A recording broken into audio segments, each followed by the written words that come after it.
Boa tarde a todas e a todos. Hoxe correspóndeme presentar a Enrique del Bosque Zapata, que os que as que o coñecemos dende hai moitos anos chamamos de Quique del Bosque, pero é Enrique del Bosque Zapata, presentalo a él e despois presentar este novo libro. E vou comezar por presentalo a él. Cando estaba preparando esta presentación, mandei un WhatsApp. Quique, nos coñecémonos no Comité Anti-OTAN de Vigo. E contestoume, sí. Efectivamente, Quique máis eu coñecémonos na primeira metade dos anos 80 no Comité Anti-OTAN de Vigo, e iso xa nos di algo de Quique. Quique é un cidadán comprometido, en aquel momento comprometido na loita pacifista e na loita antiimperialista, que hoxe eu penso que está absolutamente de actualidade. Despois volvino topar como sindicalista na Confederación Intersindical Galega. Quique traballou toda a súa vida activa como docente no ensino público galego. Subliño o de público e o de galego. E mentres traballaba como mestre, estudou Dereito, licenciouse, e o seu labor como cidadán comprometido sindicalmente, políticamente, engadiulle unha nova faceta, unha nova cara, a de intelectual, a de ensaísta. Comezou escribindo textos ao servizo da acción sindical, en concreto sobre os dereitos do profesorado, porque ele era un docente do ensino público galego, e despois comezou a desenvolver o seu labor ensaístico seguindo dúas ideas forza, dous eixos de compromiso. O primeiro, coa idea de Galiza como unha nación. Os títulos de dous dos seus libros son absolutamente explícitos. O primeiro é Dereito de autodeterminación, un potencial democrático, e o segundo titúlase E logo, temos razóns para ser nacionalistas. Estes dous títulos son claramente títulos dunha persoa comprometida con esa idea que partillamos algunhas persoas. E hai outro eixo, pois, a través do cal vehicula o seu pensamento e sobre o que escribe. Co ideal de igualdade. Co ideal de igualdade entre todos os seres humanos e, polo tanto, coa oposición, co rexeitamento de calquera forma de opresión. Por certo, cun ideal de igualdade que non ten nada que ver co que hoxe utilizan falsariamente Isabel Díaz Ayuso, Pedro Feijóo, Abascal, para os que a única igualdade posible sería a desaparición das distintas identidades nacionais. Ese, dende logo, non é o ideal de igualdade de Quique.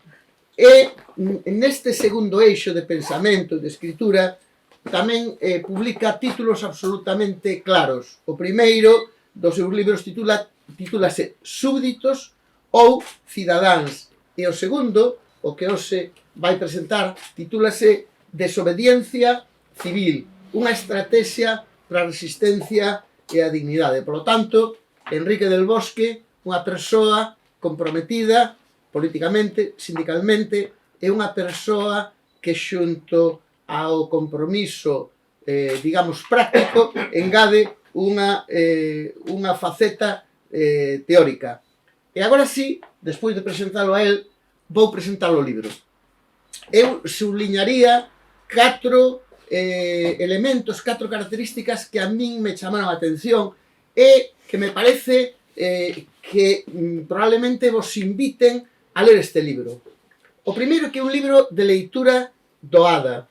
É un libro que ten a virtude da brevidade. Exactamente son 108 páxinas de texto, máis bibliografías, referencias, etc. E ademais é un libro ben escrito, cheo de datos, históricos e de datos ben estructurados, interesantes. Despois citarei algún. Por lo tanto, é un libro que se lee ben, en poucas horas, pero do que, na miña opinión, se obtén moito material interesante para pensar. Segundo, é un libro que avanza, que se move, que comeza así andante, despois pasa moderato e acaba cun vivace ou molto vivace. Por que digo isto?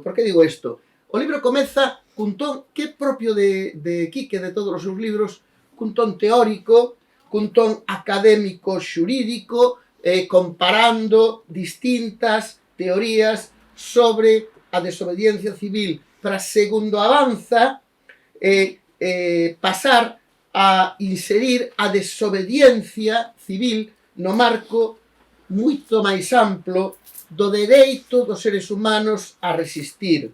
E esta palabra resistencia, o substantivo, repítese unha e outra vez no texto. O dereito a resistir contra todas as desigualdades estruturais derivadas de distintas formas de discriminación social. E entre elas, subliña Quique, o poder determinante do capital.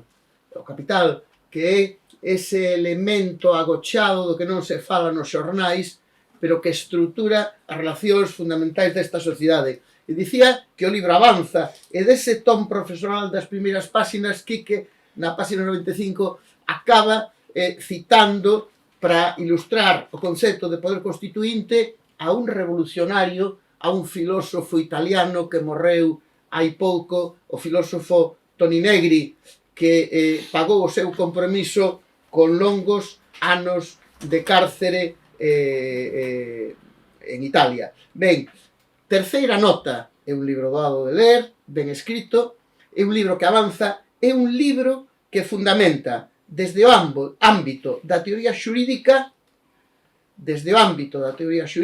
o dereito a resistir neste tempo en que vivimos. E despois vou por algúns exemplos de plena actualidade.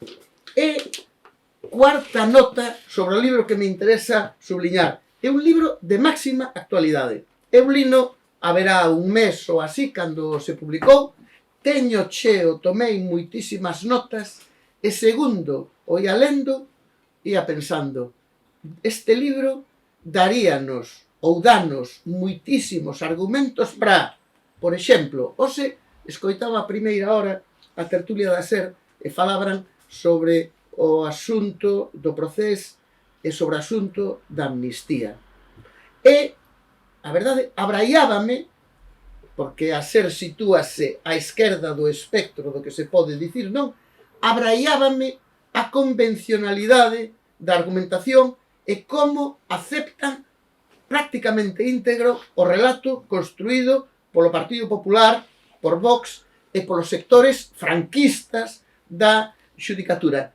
E lendo este libro dicía, e despois vou ler algúns parágrafos, dicía, aquí temos argumentos moi ben estruturados para contestar esa interpretación mayoritaria que nos leva a unha rúa que non ten saída. Pero tamén, segundo lía, porque estou argumentando que é un libro de máxima actualidade, segundo lía, relacionaba tamén con outra loita global que se desenvolve en todos os continentes. Ese conflicto secular entre traballo e capital, ao que Quique no seu libro se refire moitas veces. E preparando isto, Quique, lembrei a primeira folga, a primeira greve da que se ten coñecemento na historia, que se convocou durante o dominio de Ramsés III en Exipto, e calculei exactamente hai 3.179 anos. Ese conflicto entre traballo e capital, dende logo con formas moi distintas, ese conflicto entre clases sociais aparece tamén, pero coas formas actuais no libro de Quique. Repito, un libro de máxima actualidade.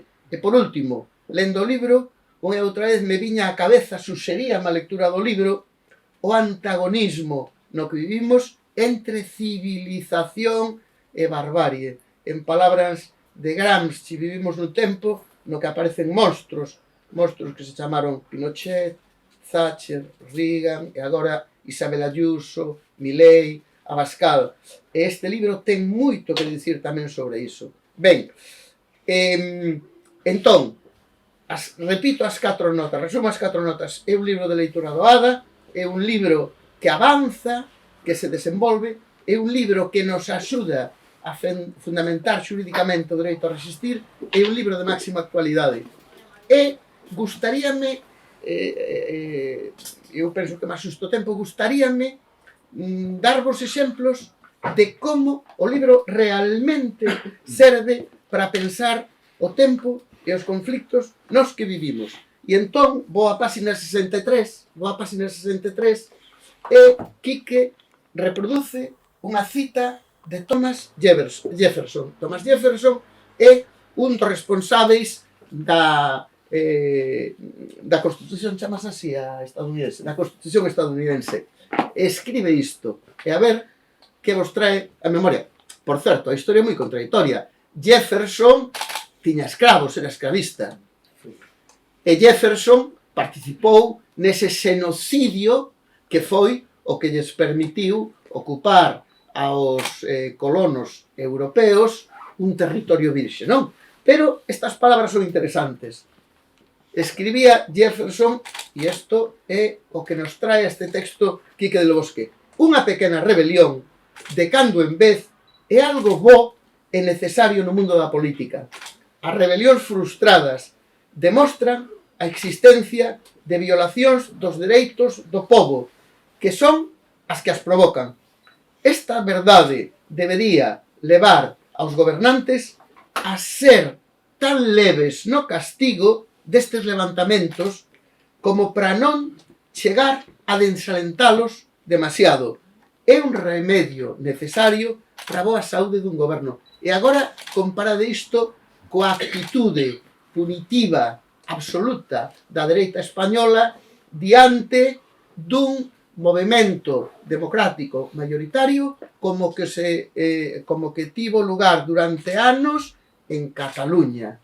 Isto serve para reflexionar sobre a actualidade ou non, pero penso que estas páxinas son imprescindibles, elas todas, pero non as vou ler todas, pero sí me gustaría ler isto. Quique, que é algo moi constante nos seus ensaios. Quique pon en diálogo o ensaio galego cos autores máis actuais anglosaxóns e doutros espacios geográficos contemporáneos. E cita un tal, que eu non o coñezo, pero cita un tal Ronald Dworkin, escribe isto: sería un acto de cegueira moral xulgar a un desobediente civil como se tratase dun delincuente común. Non pode xulgarse do mesmo xeito a quen desobedece a lei por intereses egoístas ou por cobiza que a quen o fai reivindicando dereitos morais a unha sociedade máis xusta. Isto ilumina tamén a cuestión catalana e outras cuestións.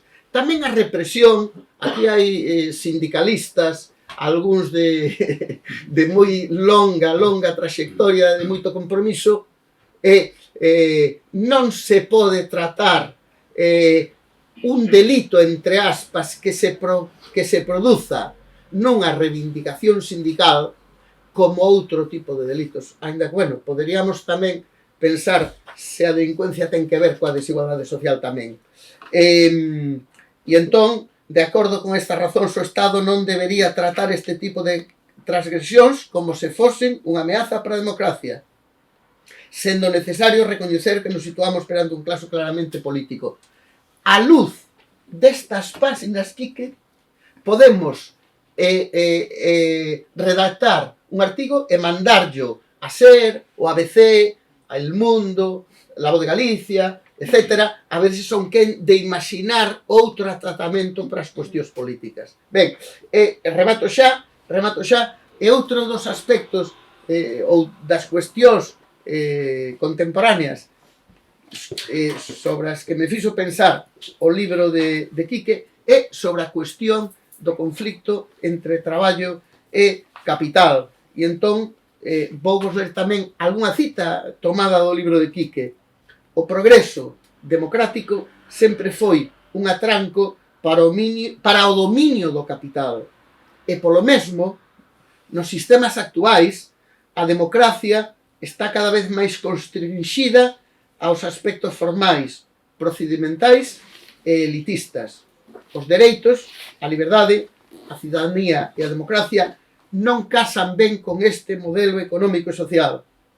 Cando se trata de levar a cabo toda a serie de medidas necesarias para a acumulación de riqueza en poucas mans, o Estado está a asumir abertamente a xestión e legitimación das existencias do capitalismo global. Ou, máis adiante, vivimos nun estado de excepción económico permanente. As grandes decisións políticas e legislativas están mediatizadas polo capital nunha economización total da vida das relacións sociais. Vivimos nunha sociedade de mercado. Por se isto non estivese claro, lembro que penso que a penúltima reforma da Constitución realizouse con veranidade e aleivosía no mes de agosto de 2011 para mudar o artigo 135 da Constitución e situar como primeira obriga do Estado pagar os xuros e o principal das débedas antes que garantir os dereitos sociais.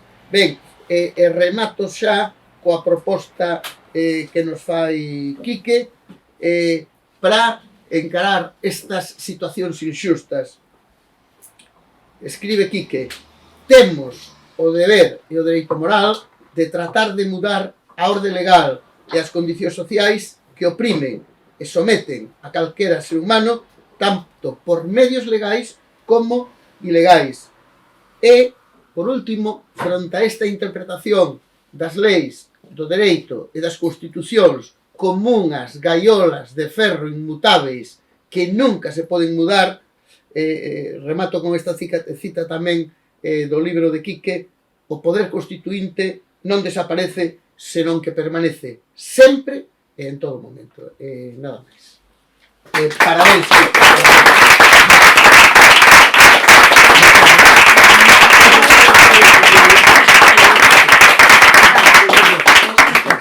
Moito obrigado, Xavier, pola tua intervención e obrigado tamén a vos por asistir a esta presentación. Bueno, Xavier xa creo que cousas esenciais e fundamentais do que é a argumentación do libro. E agora, entón, vou máis a temas un pouco anecdóticos, pero que eu creo que tamén nos poden valer para a reflexión final e para as preguntas sobre aspectos dubidosos ou cuestionables ou polémicos da desobediencia civil. Mirad, en 1846, un personaxe curioso, cheo de inquedanzas, Thoreau, Henry David Thoreau, polifacético, que era novelista, poeta, un gran naturalista, artesán, antiesclavista e antiimperialista. Estaba canso e decidiu retirarse un tempo a vivir só. Marchou a un bosque, construiu el só a súa cabana e aos poucos lle apareceu por ali un recaudador de impostos. E dixo: non, eu non teño que pagar nada a un Estado que favorece a esclavitude e que está atacando a México. Evidentemente, policía e pa caber. E dixe: ti de aquí non sais ata que pagues os impostos que debes. E dixe: moi ben, non os vou pagar, como se me teño que pasar aquí toda a vida. Para ben ou para mal, tiña unha tía desas que a todos nos gustaría ter e que che veñen a quitar as castañas do lume e lle pagou. Pagou o que debía e o día seguinte estaba fora. Pero esta experiencia lle fixo pensar que tiña que ter unha actividade moito máis divulgativa do que sería a resistencia fronte á autoridade. Empezou a dar charlas, potenciou debates, e de toda esta experiencia, en 1849, publicou un libro que se titula, bueno, cada país ten a súa máis ou menos matices, pero coincide máis ou menos o deber da desobediencia civil. Este libro é a primeira vez na historia que o concepto aparece. Que o concepto aparece así como desobediencia. Antes, xa falaremos un poquinho históricamente de que sempre se falou de resistencia a autoridade. Ele é a primeira vez que históricamente se fala de desobediencia. Que decía aquí? Como definía a desobediencia? Vamos a ver. Como unha acción ilegal, pública e non violenta, que apela aos principios e valores éticos superiores da xustiza. Esa definición vai influir xa moitísimo en, posteriormente, xente como Tolstoy, Gandhi, Luther King, xerando o que chamaríamos a definición clásica, ou a definición tradicional do que é a desobediencia civil. Tamén, unha novidade neste texto é que a desobediencia se dirixe xa non contra a tiranía, como foi históricamente, senón contra un goberno aparentemente lexítimo, elixido democráticamente e representativo da maioría. Evidentemente, pasan os anos e nos vamos a 1961. Un xurista e filósofo, Hugo Adam Vidot, escribe un artigo que se titula Sobre a desobediencia civil, donde xa, tamén inspirándose en Thoreau, dá o que chamaremos a definición canónica, a que xa vai influir, ata hoxe mesmo, no que será toda a literatura sobre o tema. Entón, ele decía, alguén realiza un acto de desobediencia civil cando actúa de forma ilegal, non violenta e consciente, coa intención de frustrar algunhas das leis políticas ou decisións dun goberno. Xa vos digo, esta definición é canónica.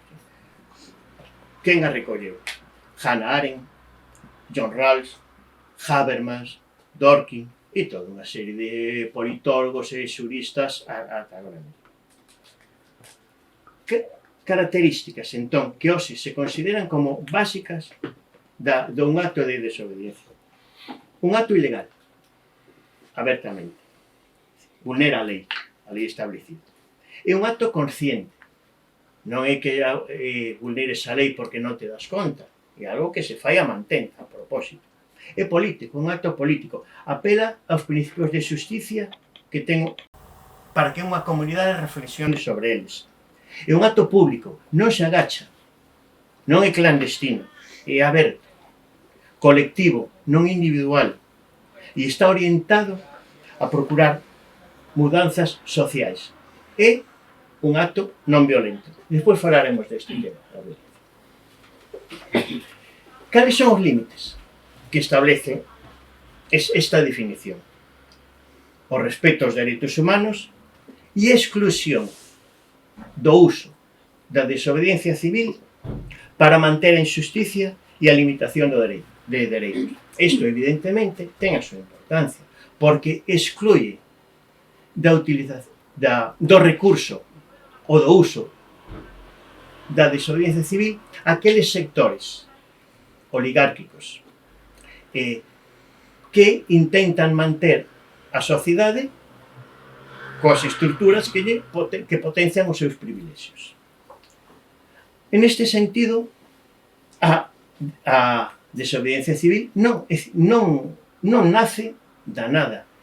É o resultado de séculos e séculos da resistencia, dunha característica dos seres humanos, da resistencia fronte ao poder. A resistencia, evidentemente, é un concepto impreciso, que alude á oposición, a ceder perante as manifestacións e os abusos de poder. É moi difícil delimitar aspectos da resistencia, porque a resistencia se manifesta e se expresa en moitísimas expresións, en moitísimas características, en moitísimos actos, en moitísimas maneiras de, precisamente, de opoñerse aos abusos do poder. Fixadevos algúns das accións que estarían, algunhas, que estarían dentro do que chamamos resistencia. As revoltas, os motíns populares, son accións espontáneas, breves, pouco organizadas, que carentes de un programa elaborado. As rebelións, aquí xa falamos de levantamentos máis masivos, cun toque violento, organizados con obxectivos políticos moi ben definidos. As revolucións son xeitos de resistencia. Son acontecementos excepcionais, certo? Pero que creban os alicerces dun réximen establecido, procuran a conquista do poder e instauran unha nova orden social, económica e política. Está tamén a obxección de conciencia. A obxección de conciencia hoxe está recoñecida.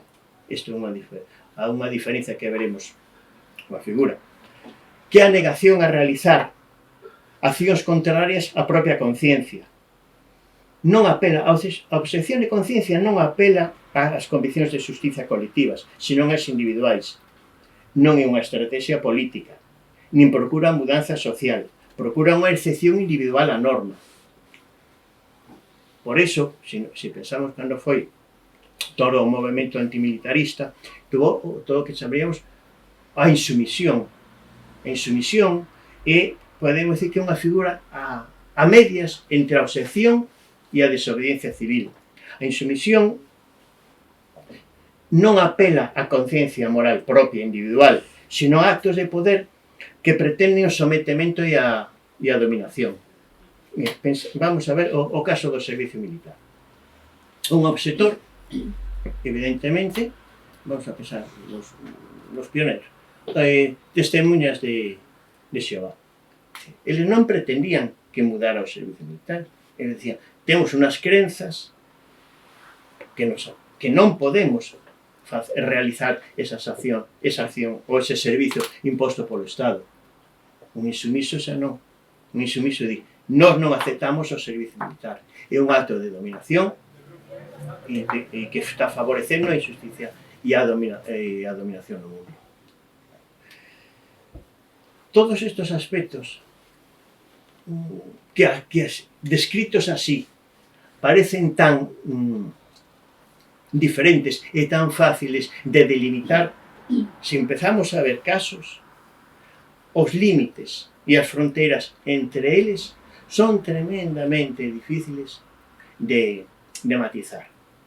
Iso é algo polo que hoxe hai novas posturas sobre a desobediencia civil que din que non podemos estar tanto a encasillar, a ver características ou entrar en definicións, senón a ver a desobediencia civil como un xeito de resistencia fronte á opresión, a dominación e a explotación.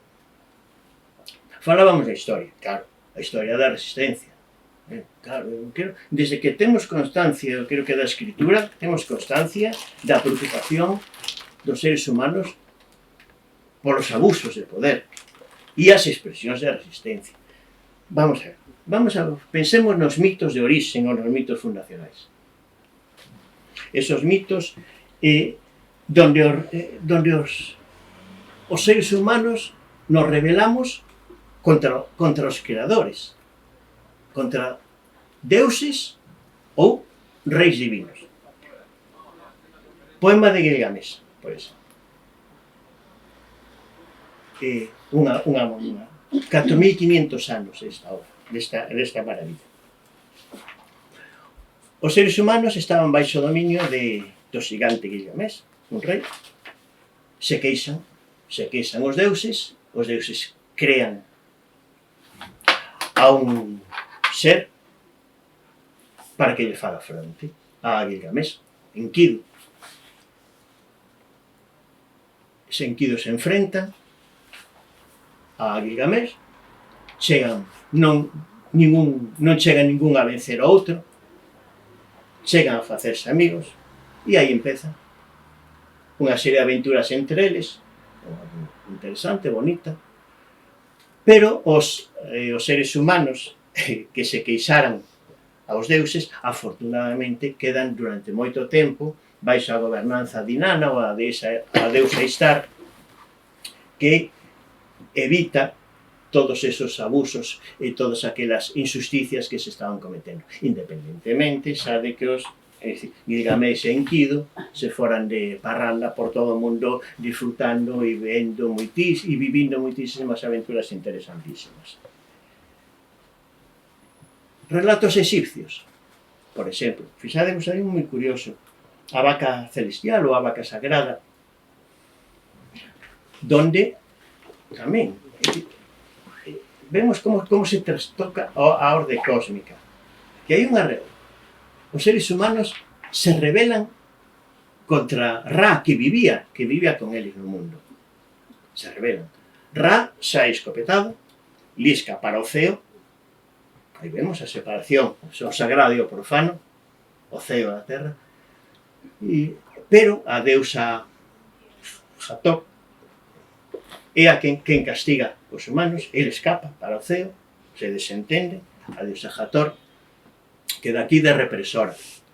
E empezan todos os males, as penurias e as desgracias para a humanidade.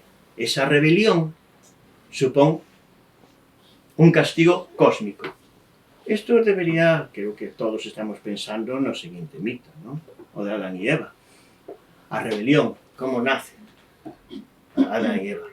Como nacemos para o pensamento xudeo-cristiano? Unha rebelión contra Deus, unha desobediencia, o desobedecemos. Seguimos na antigüedade. Prometeo, Antígona, casos como o de Sócrates, que eso sería moi discutible. Hai moito debate sobre se Sócrates se podemos catalogar como desobediencia civil ou insumisión, porque, evidentemente, el aceptou a morte. Pero a morte creo que podemos pensar como un desafío e un enfrentamento, un ponerse de espello contra a injusticia que se está vivindo. Aspecto que recollerá Gandhi cando sexa xulgado na India pola marcha da sala que falaremos despois. Seguimos na Idade Media. A Idade Media, que nos parece esa etapa tan oscura e tan controlada polo poder eclesiástico e religioso, é unha época chea de movimento, ateigada de herexías, de revoltas, de rebelións campesiñas, está a querela das investiduras, a loita entre o poder temporal e o poder espiritual. E entón, claro, hai unha efervescencia de como justificar esos movimentos rebeldes. Pero claro, está moi marcado todo dentro do ámbito da teoría religiosa, e unha das liñas máis importantes de xustificación da resistencia á autoridade vai provir da corriente e os naturalista do pensamento cristiano. Fixadevos que na Idade Media se empeza a xustificar o tiranicidio, a morte do tirano, cando o poder precisamente ten o poder é unha creación da divinidade. E o tiranicidio se formula, se defende por escolas de teólogos e incluso de laicos poucos, pero fundamentalmente desde o pensamento teolóxico. Chegamos a tal nivel que rematando a Idade Media no Concilio de Constanza en 1414 se ten que condenar o tiranicidio pola aceptación e a justificación que estaba tendo. O Renacemento, a Idade Moderna, a Reforma Protestante e as guerras de religión. Entón, claro, aquí se reaviva o interese pola teoría do tiranicidio e a resistencia ao poder. Se estaban poñendo, fixadevos que aquí estamos vendo tamén o humanismo, o ser humano se pon xa como centro da historia de decisión e o pensamento vai a justificación teolóxica empeza a esvaer temos a Maquiavelo, temos a Hobbes, que desacralizan a política. E isto empeza a dar lugar a un tipo de justificación donde non haxa que recurrir a justificación divina. E aquí temos origen os primeiros formatos do que será o pacto, o contrato social. Todo este sustrato, fixade, bueno, aquí podemos citar Etienne de la Boétie, por exemplo, os que chamaríamos os monarcómacos, que serían todos os hugonotes, os protestantes franceses, que sufren unha represión enorme por parte do poder católico en Francia. Aparecen libros como Vindicia contra tiranos, Defensa contra tiranos, de autor non nada claro, hai de Philippe de Mornay, pero non está nada claro. Hai autores como Altusius ou Locke que defenden abertamente a rebelión contra un poder abusivo, arbitrario, e que vaya contra as decisións mayoritarias da comunidade. Vamos a idade contemporánea, na que estamos. Todo este sustrato de reflexión emancipatoria que vemos desde a Idade Media ao Renacemento, donde cristaliza na Ilustración. Rousseau, a Declaración de Independencia dos Estados Unidos, a Declaración de Dereitos do Home e do Cidadán, a Constitución francesa, a Constitución francesa de 1793, o que sabimos, Thoreau, así acá, fixadvos que no operan na Declaración dos Dereitos Humanos da ONU de 1948, o dereito de resistencia está recollido no preámbulo da mesma. Non se integrou no articulado, a pesar de que a Unión Soviética quería que para evitar para facer un antídoto contra os fascismos que se acababan de derrotar, figurase, Estados Unidos e os satélites negáronse en redondo a que figurase no articulado e que figurase exclusivamente como unha declaración de intencións.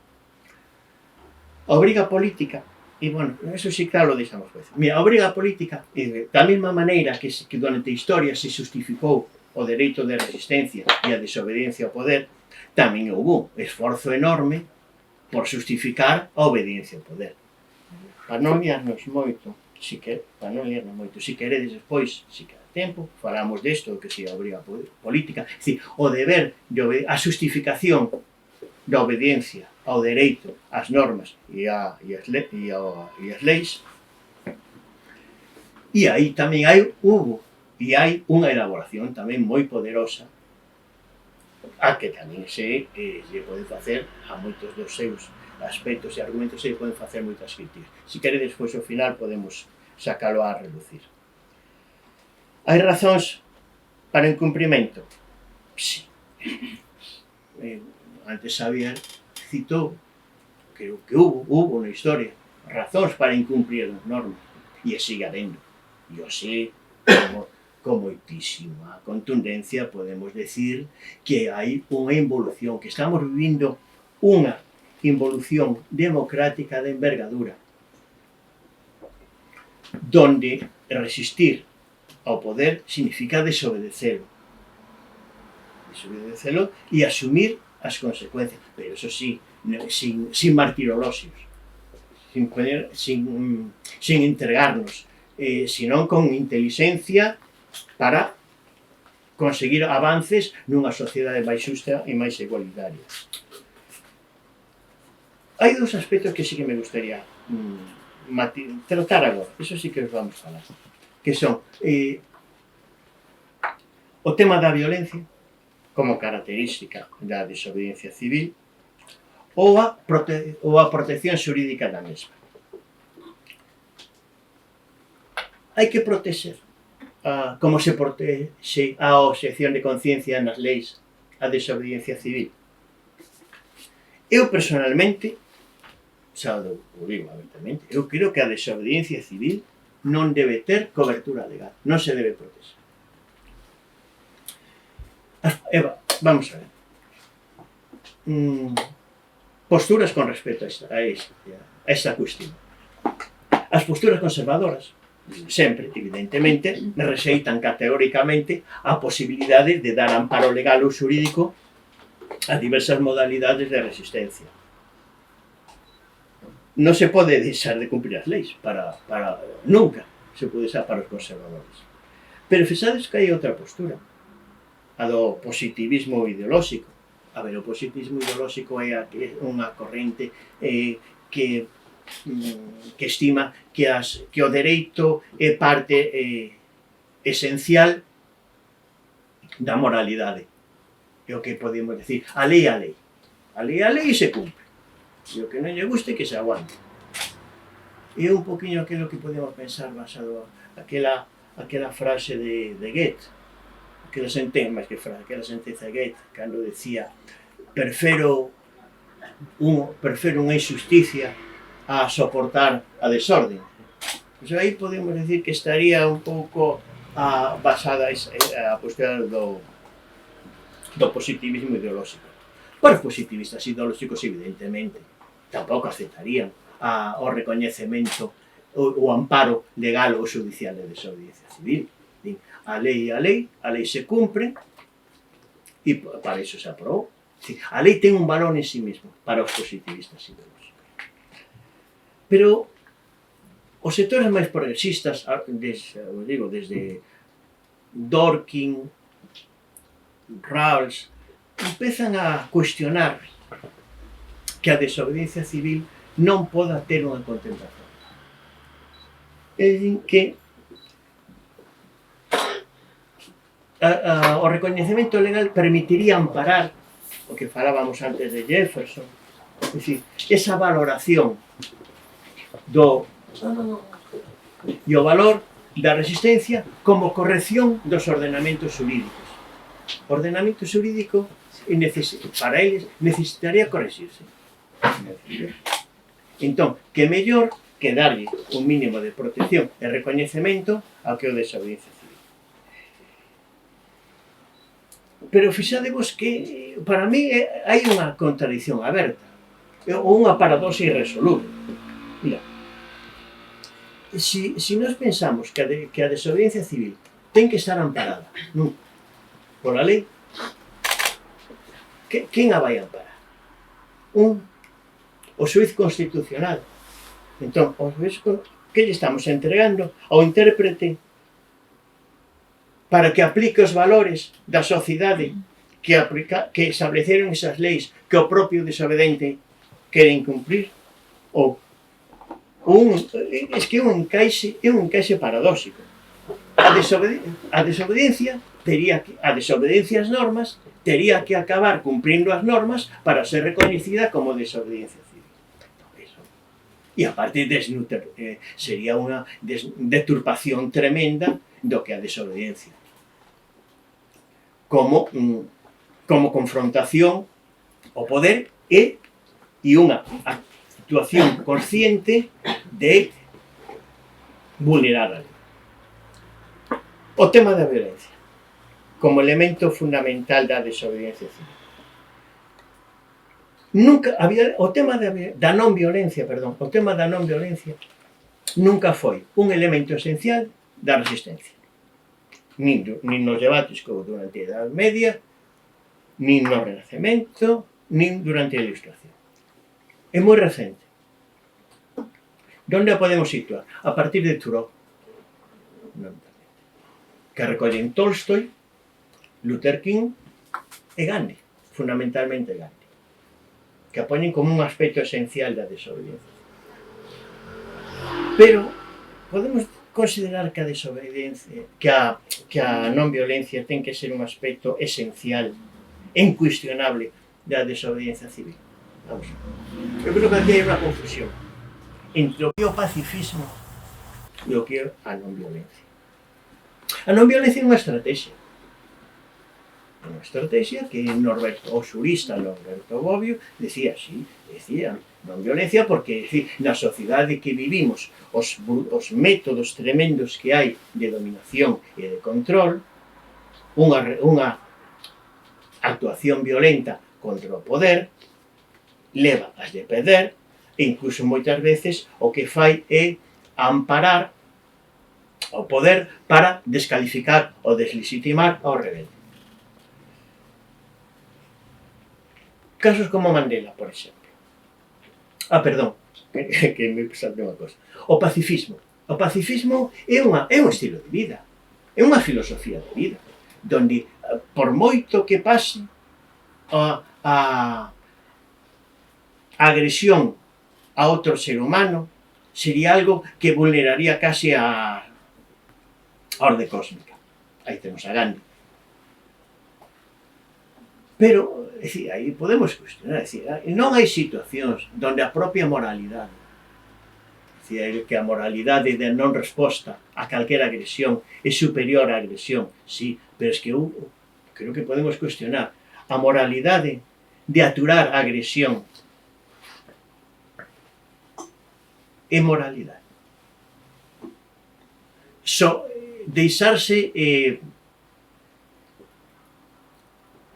abusar, agredir, torturar, vapulear.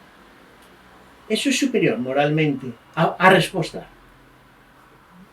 É un tema que está aí e que eu creo que non está. Pero bueno, eu creo que temos que entender que a non violencia, formando parte da desobediencia civil, é unha estrategia e non é un elemento constitutivo para mí, nin o debe ser. Hai veces onde pode haber unha actuación, é dicir, empezar unha actuación non violenta e que nese momento empeza a haber unha agresión por parte de unhas forzas de orden ou por quen queira. É moral, é exixible quedarse de brazos cruzados? Creo que non. Inicialmente foi non. A resposta foi non violenta. É dicir, a actuación foi non violenta. Pero eso se pode seguir exixindo unha vez que a agresión comeza. Eu creo que non se pode.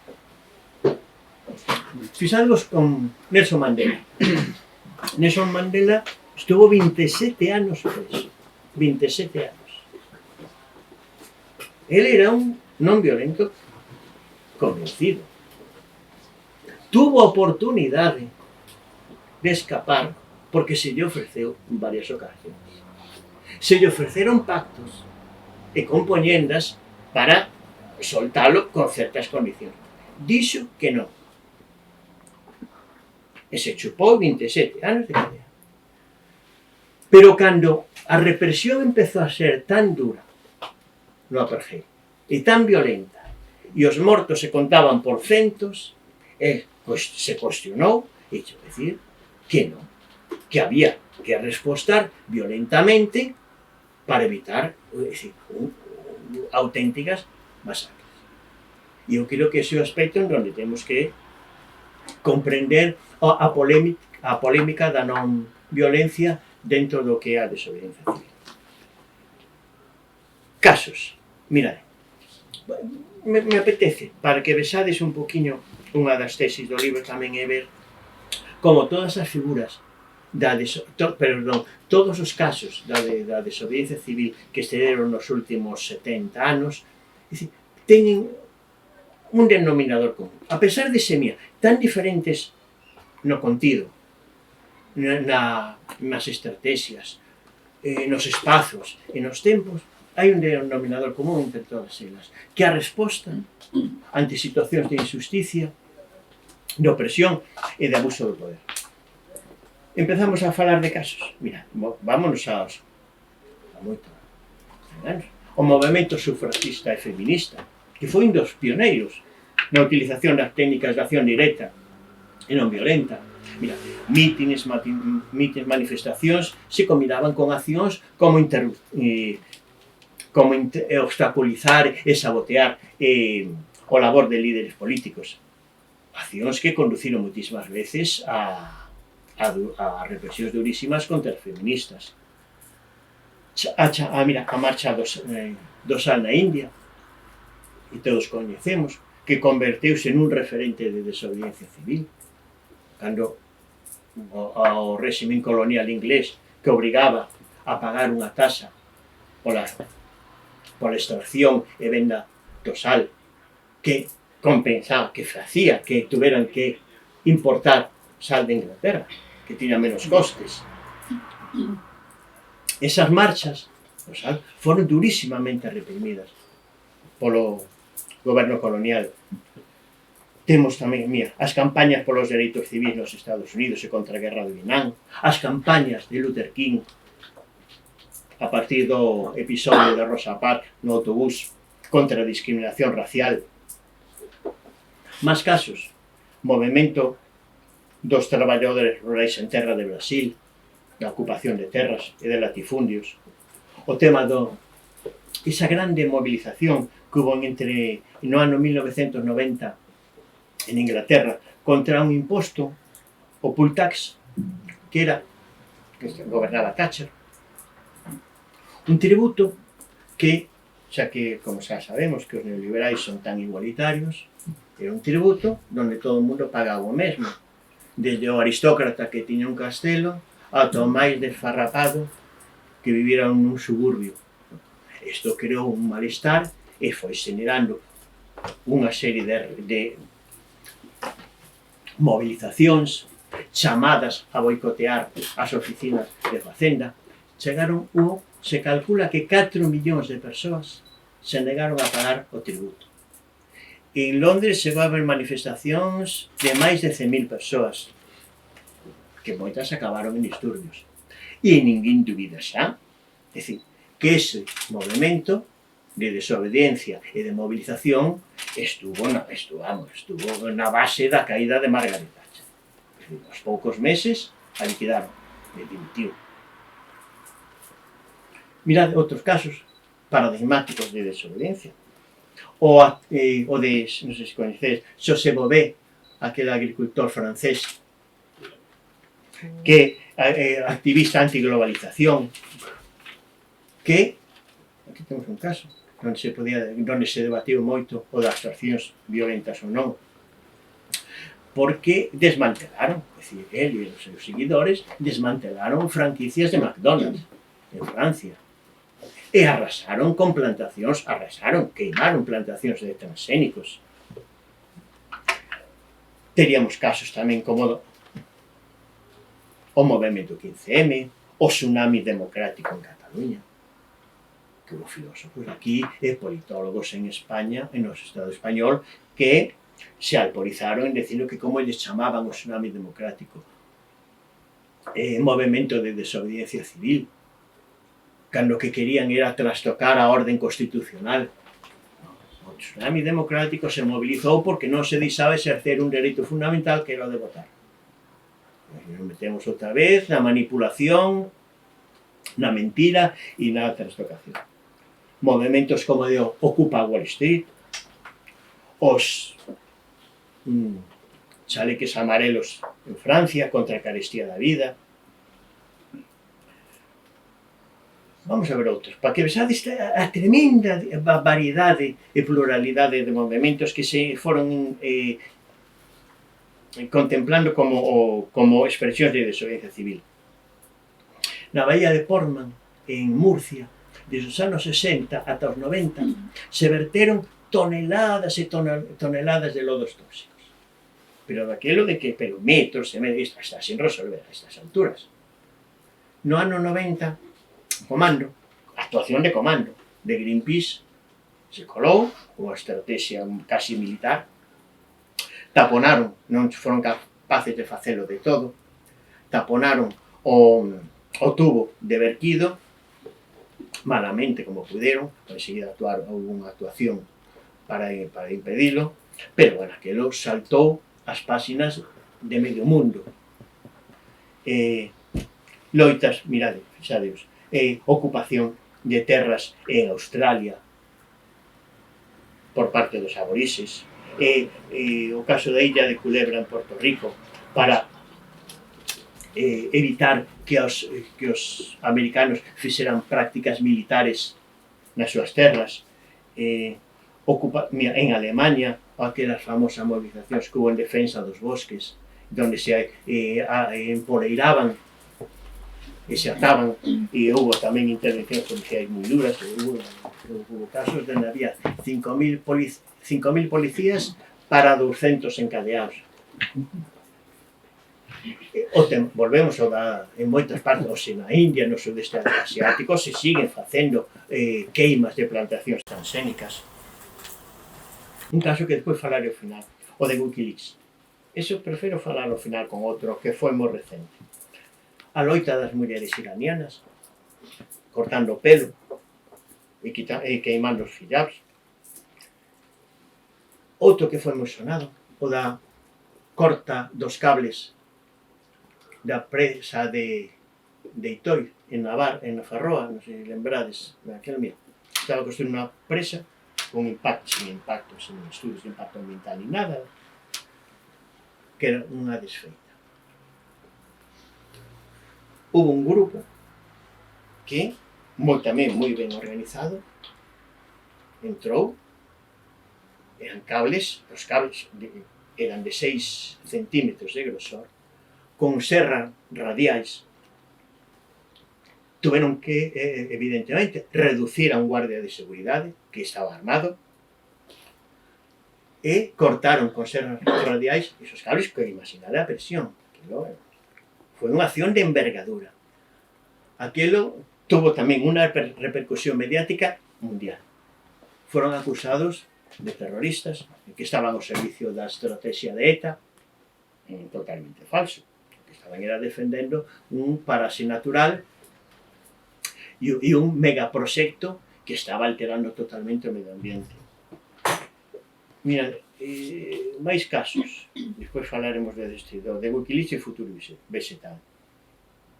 As camisas vermellas no ano do 2010 en Tailandia, o estalido social de Chile no ano 2019, o corralito bancario en Argentina no 2001, a revolta popular de Bolivia en 2003, as movilizacións en Egipto, Túnez en 2011, en Sudán en 2018, Sri Lanka en 2022. Todo isto, mirad, que teñen en común? Si vemos que aparentemente parecen dispersas, imposible de buscar mucho. Son accións provocadoras, atrevidas e transgresoras, vulnerando abertamente as leis, cun gran potencial de repercusión mediática e con unha enorme capacidade de sensibilizar socialmente. Isto penso que debemos que empezar a pensar que é como temos que contemplar a desobediencia civil. É dicir, como unha respostas e oposición aos abusos, a opresión, a dominación e a explotación. E temos que empezar, eu creo que, a mostrar simpatía, a mostrar apoio. Evidentemente, se non se participa, polo menos que non servir con noso silencio como excusa para a represión contra estes movimentos. E o que? Wikileaks. Julian Assange. Wikileaks desvelou as barbaridades que o exército americano estaba cometendo polo planeta adiante. Os sacaron a relucir. No ano 2010, creo que fora Donald Trump que pedira, xa daquela apuntaba maneiras, pedira a execución de Julian Assange. Pedira. Non cambiou no estilo. Sigue sendo un bocazo desas características. Pero, claro, Estados Unidos, él tuvo que fuxir. Bueno, tuvo que fuxir, se pediu a extradición por desvelar secretos que poñan en risco a seguridade norteamericana. No ano 2012, Assange se refuxia na embaixada estaba en Inglaterra, nese modo, se refuxia cando se pide a extradición para xulgalo, que se lle pedían 175 anos de cadea. A ver se lle daba tempo. No ano 2012 se refuxia na embaixada do Ecuador. Ali está. 7 anos metido. 7 anos metido... Es que é sangrante o que está pasando. 7 anos metido na embaixada de Ecuador. No 2019, Ecuador dá permiso a Inglaterra, ás autoridades inglesas, para detelo. Pendente de extradición, agora mesmo. Que ao final estamos falando que leva retido preso desde o ano 2012. Desde o 2019 está nunha prisión de máxima seguridade en Inglaterra. Aillado. Non pode, é dicir, non ten contacto. Pues, 23 horas aillado. Bueno, 24, porque ten unha hora de paseo ao día. Pode sair unha hora ao patio. Cando el sai ao patio, se pechan as outras, os corredores por onde pasa, se pechan as celas para que non teñan ni o máis mínimo contacto co resto dos presos.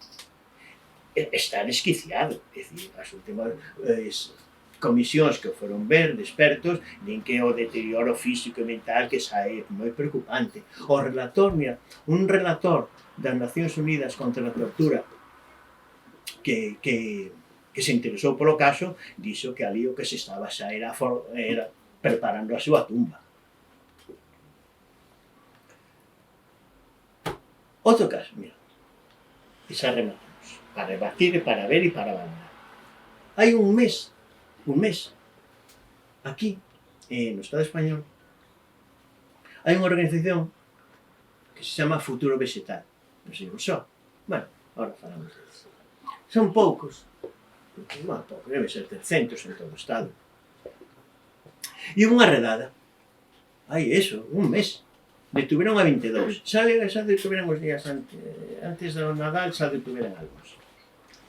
A policía os acusa de organización criminal. Os acusa de organización criminal. Os acusa de terrorismo. Esta organización Futuro Vegetal, que está, bueno, ten donacións, como todo, se financia como poden, hai unha organización internacional que é o Fondo de Emerxencia Climática, que leva unha persona moi rica. Bueno, máis que rica, heredeira, dunha boa familia, e que lles pasou 140.000 euros. Entón a policía xa se despachou a gusto.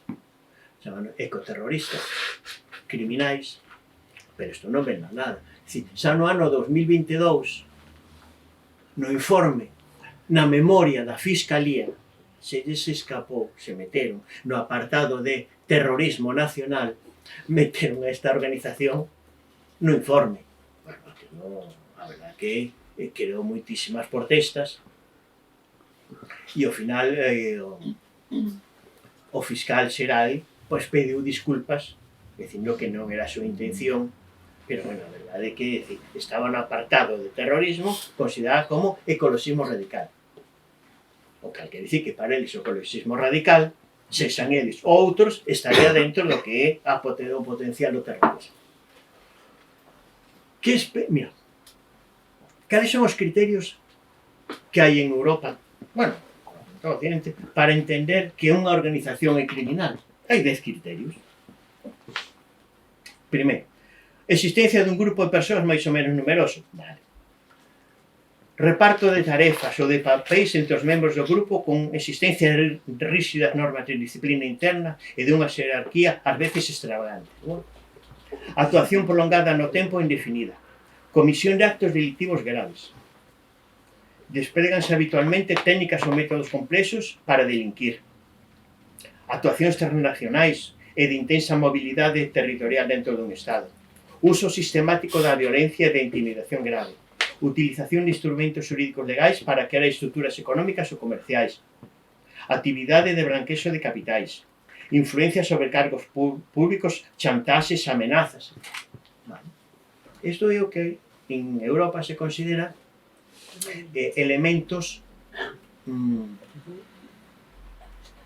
estimativos para considerar que unha organización é criminal. Que fixeron os de Futuro Vegetal? Según a policía, 65 delitos. Vamos a verlos. Lanzamento de zumo de remolacha contra a fachada do Congreso de Diputados. Acceso ás pistas de aterrizaxe dos aeroportos de Ibiza e Adolfo Suárez en Madrid, para denunciar o impacto climático da aviación. protestas no Museo do Prado. Si, ahora seguro que vos daredes conta. Se pegaran as majas de Goya, que non se pegaron os lenzos, se pegaron os marcos, non estropearon os lenzos, se pegaron os marcos, xa porque non querían causar demasiado dano. Seguramente causaron máis dano coloptite nas mans que no que lle fixeron ao propio marco. Tiraron pintura tamén en contra yates, contra megayates e avións privados para denunciar o impacto climático da desigualdade. E tamén sabotearon en algunha ocasión material publicitario de Vox. Estos son os delitos para imputaros como unha organización criminal. Bueno, entón eu quero... Joder, perdón, non era a miña intención estenderme tanto. Eu creo que entón é cando isto nos debe facer reflexionar e pensar no mundo que estamos, ou a evolución que estamos a vivir, e como debemos tamén empezar a buscar accións, apoiar e a defender accións que, evidentemente, accións que non vulneren dereitos fundamentais da cidadanía, pero que sí que sexan accións contundentes de protesta e xa non meras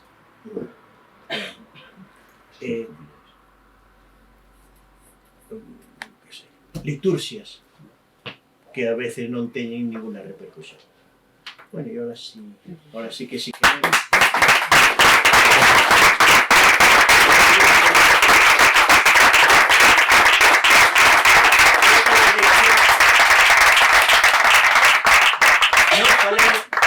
Tiña pensado falar da obriga política, pero, bueno, non, é que senón nos tiramos por 20 minutos. É dicir, por que hai que... Están todas cuestionadas, é dicir, xa vos digo, pode sair alguna se queredes, pero podemos agora, se tedes alguna pregunta, debate, opinión, aportación...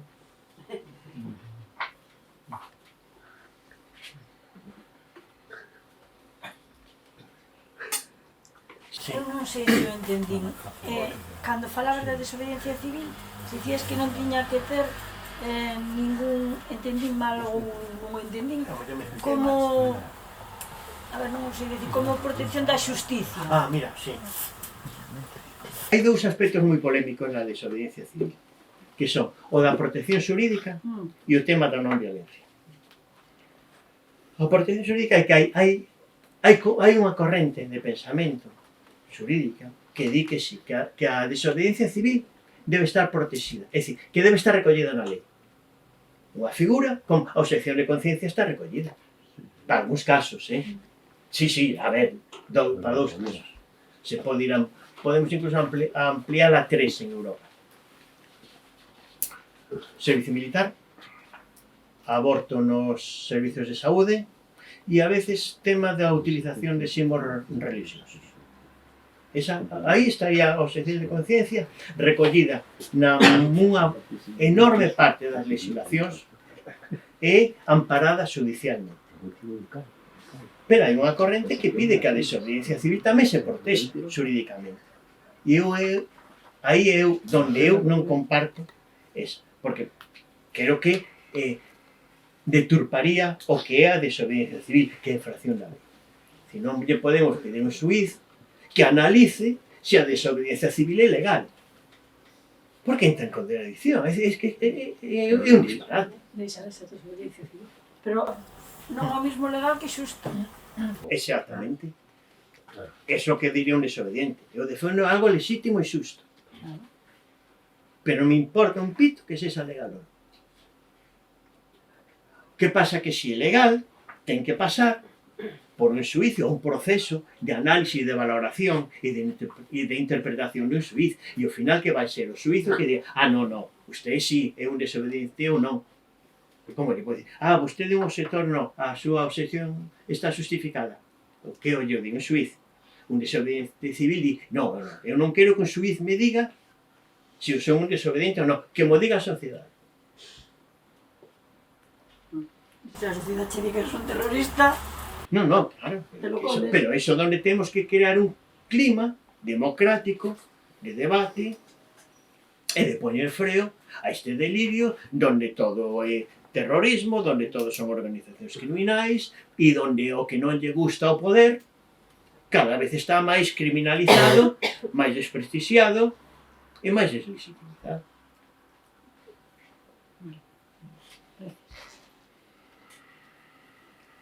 Isto é a miña opinión. Evidente, hai outra corrente de pensamento que non comparte isto.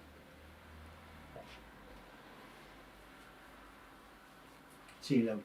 Pois, Anxo, de verdad que aquel libro de Mesía da Noche que tiña eu, que ao que se referiu Xavier, de os dereitos do profesorado, onde todas as preguntas legales ou ilegales, todas as preguntas estaban resueltas naquel maravilloso libro. Ahora, despois desta exposición, habrá que leválos aos facultades de historia, porque estudien isto así. A ver, hai dereitos que se están perdendo. Aí, Se están perdendo, eu que diría, o que diría Dork, que no.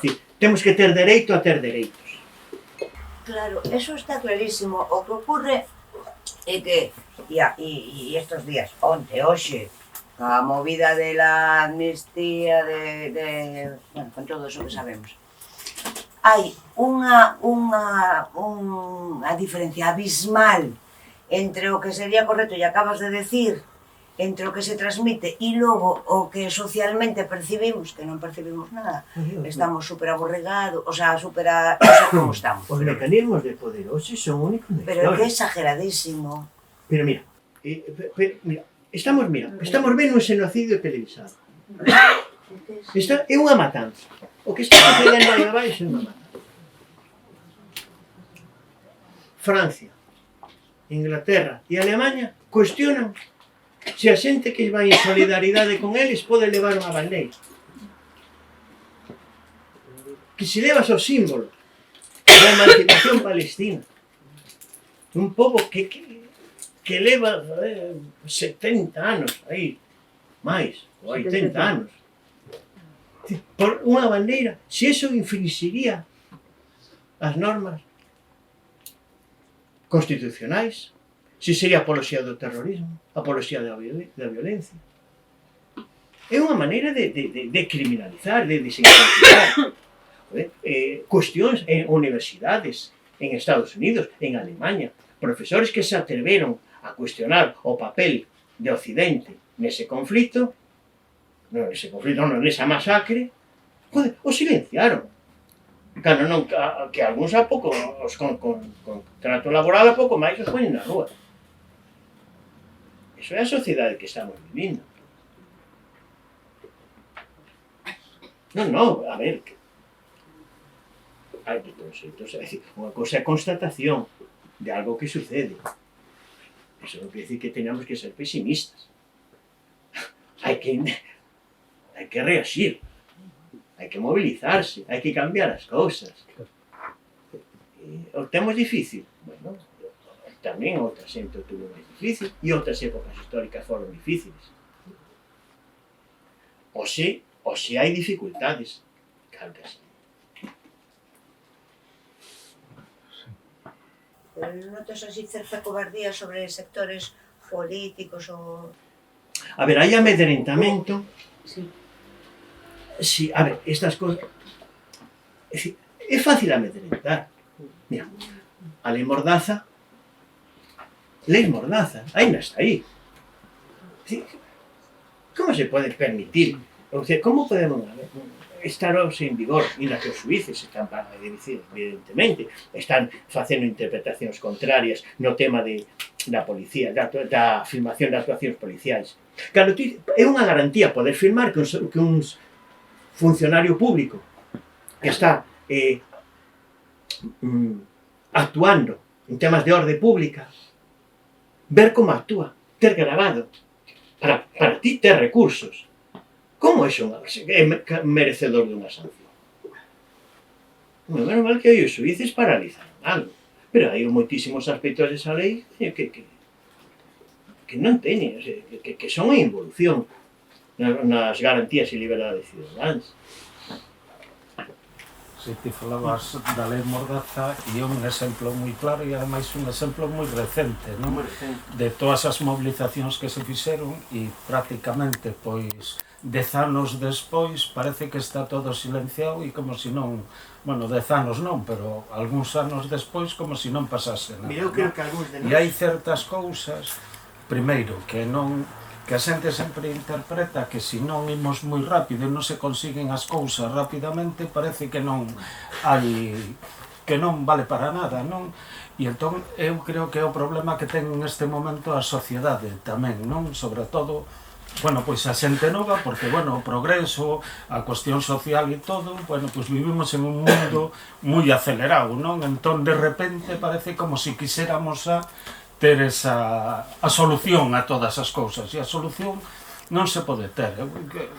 Me parece, bueno, acojonante, non? O tema do libro, e este tipo de cuestións se deberían de enseñar por aí, levar incluso os colexios, para que a xente nova se dera conta que a base non podemos ter límites nunca ao tema das revoltas, o tema de tal, porque si para que avance o mundo, para que haxa progreso, si en vez de ver de atrás para diante, vemos de adiante, do presente para atrás, nos damos conta que por todas esas revoltas e por toda esa desobediencia, en este momento hai progresos, estamos avanzando no social, estamos avanzando no político, estamos avanzando en liberdade, en un montón de cousas.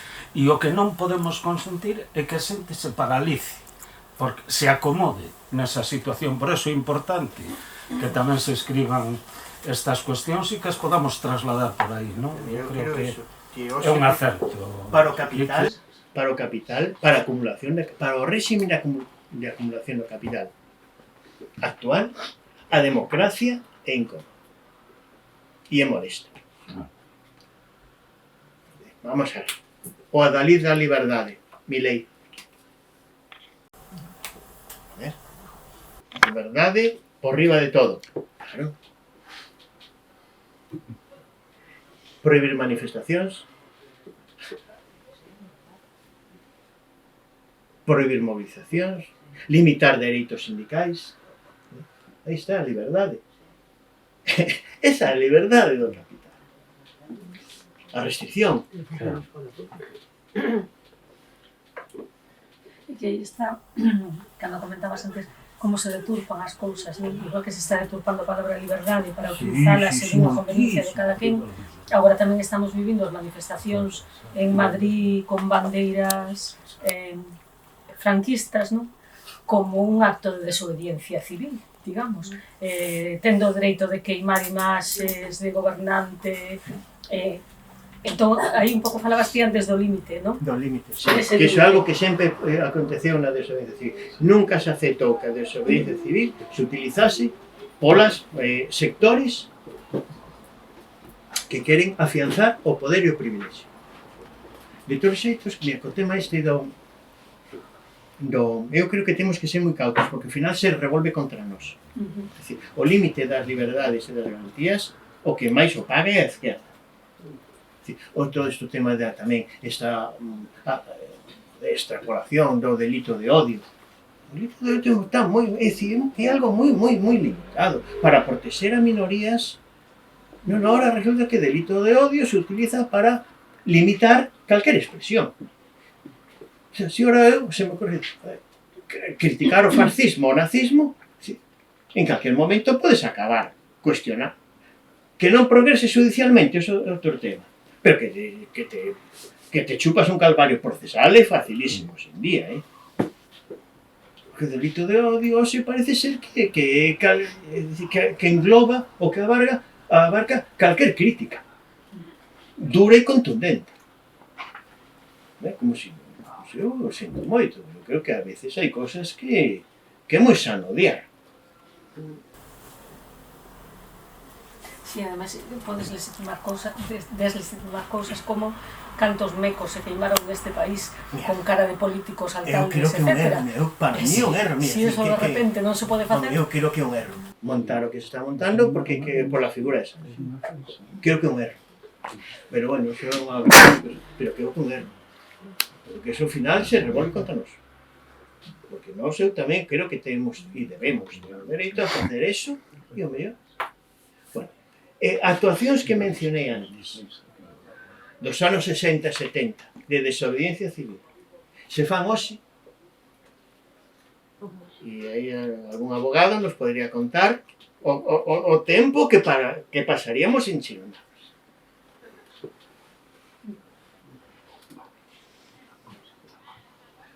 Cando daquela, bueno, hubo moita permisividade.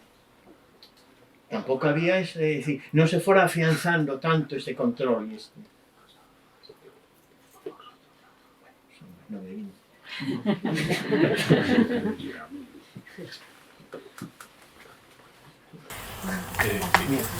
Entón, a cuestión sería que vestir que hai, porque tende a identificarse a desobediencia civil con actos individuais, por persoeiros, non?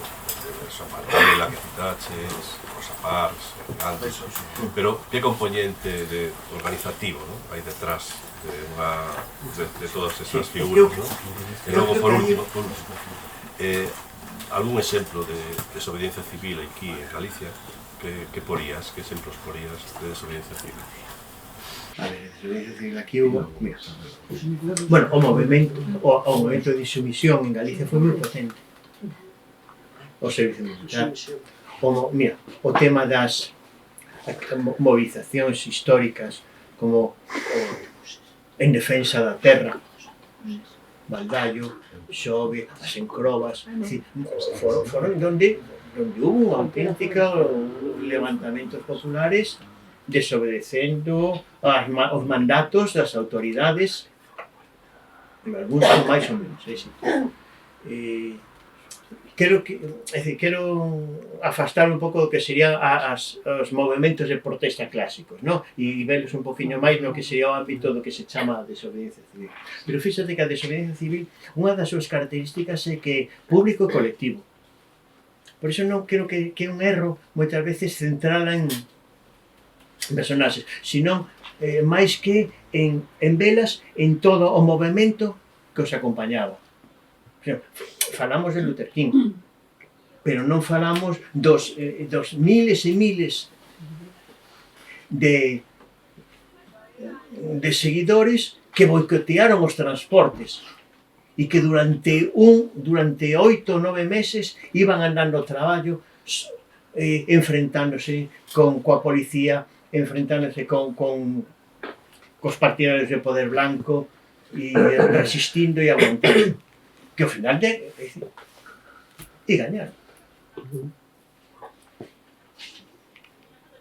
Porque non, vemos cabezas visibles, pero o que temos que ver é que unha cabeza visible en desobediencia civil non pinta nada, senón está acompañado de todo un círculo de actores e protagonistas que non só que fan visibilizar o problema, sino que o levan adiante.